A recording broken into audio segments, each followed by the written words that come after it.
कहते हैं इस गांव के कुएं में कोई आत्मा बसी है। जिसने भी इसकी गहराई में झांका वो वापस कभी सही सलामत नहीं लौटा। राजस्थान के एक सुदूर गांव चंदनपुर में लोगों के बीच एक काले रहस्य की तरह फिजा में फैली थी पुराना कुआं। गांव के बुजुर्ग कहते थे कि इस कुएं से पानी निकालना मौत को बुलाना है, पर आजकल की नई पीढ़ी इसे बूढ़ों की बकवास समझती थी। कहानी की शुरुआत होती है सूरज से, एक शहर में पढ़ा लिखा लड़का जो अपने दादा दादी से मिलने गांव आया था। गर्मी के दिन थे, गांव में पानी की किल्लत थी। सरकारी पाइपलाइन सूख चुकी थी और गांव वाले दूर के नलकूप से पानी लाते थे। सूरज ने गांव वालों से सुना कि गांव के बीचों बीच एक पुराना कुआं है, पर सब उससे दूर रहते हैं। उसने अपनी दादी से पूछा, दादी, सब लोग उस कुएं से पानी क्यों नहीं भरते? दादी ने कांपती आवाज में कहा, बेटा वो कुआं शापित है। सालों पहले उस कुएं में एक औरत ने छलांग लगाकर अपनी जान दी थी। तब से उसकी आत्मा वहां भटकती है। जिसने भी उस कुएं से पानी लिया वो जिंदा नहीं बचा। सूरज हंस पड़ा, अरे दादी, ये सब अंधविश्वास है, भूत भूत कुछ नहीं होता। पर दादी की आंखों में छुपा डर सच बयां कर रहा था। रात के खाने के बाद सूरज छत पर लेटा मोबाइल चला रहा था। तभी कुछ लड़के उसके पास आए, रमेश, हरिया और भीम। रमेश ने कहा, अरे सूरज भैया, हिम्मत है तो चलो उस कुएं से पानी निकाल कर दिखाओ, सबको पता चल जाएगा कि भूत वूत कुछ नहीं होता। शहर का लड़का जो ठहरा, उसे अपनी बहादुरी दिखानी थी।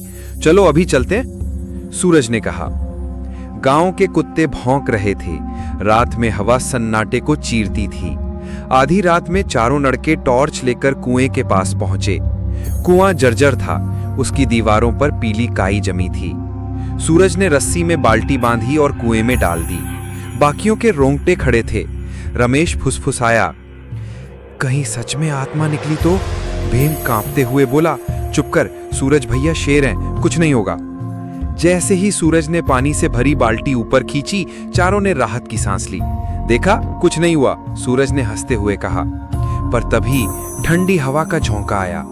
कुएं के अंदर से एक औरत की कराहती आवाज सुनाई दी, पानी पिया, वापिस कर दे। चारों के हाथ से बाल्टी छूट गई और पानी वहीं धरती में समा गया। रमेश चीख पड़ा, भागो! सबने जैसे तैसे गांव तक दौड़ लगाई। सूरज को यकीन नहीं हो रहा था, पर उस रात से उसका शरीर बुखार में तपने लगा। दादी ओझा को बुलवाने लगी।